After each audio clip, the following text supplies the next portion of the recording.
这个月10号，民众赛车经过台中市太平区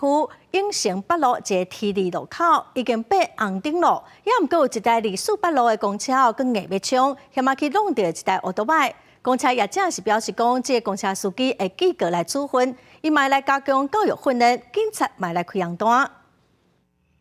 民众行车记录器翕到，这台公车毋但违规跨过双黄线，经过这处路口时，灯号已经变做是红灯，不管是油门吹进帮硬过，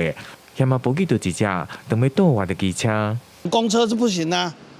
其实都不行啊，只要你有管制时间、开放红绿灯的时间，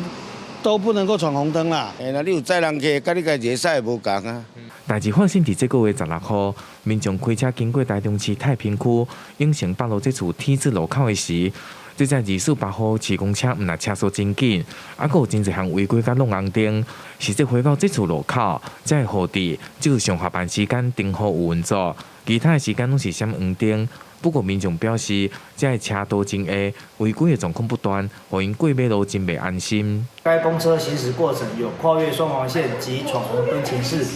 依《道路交通管理处罚条例》分别可处最高新台币1800元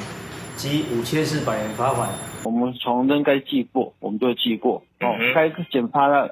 安全服务奖金就减发他的安全服务奖金嘛。客户业者表示，经过检视画面，驾驶确实违规的行为明确，除了就会内部从严来处分，卖加强教育训练。台中市交通局表示，除了拿日年度宾感记点来扣分，依照相关规定，卖来处罚客户业者相关5000块的罚款，卖要求业者对着驾驶员加强行车安全的教育训练，确保大众运输的安全。记者台中综合报道。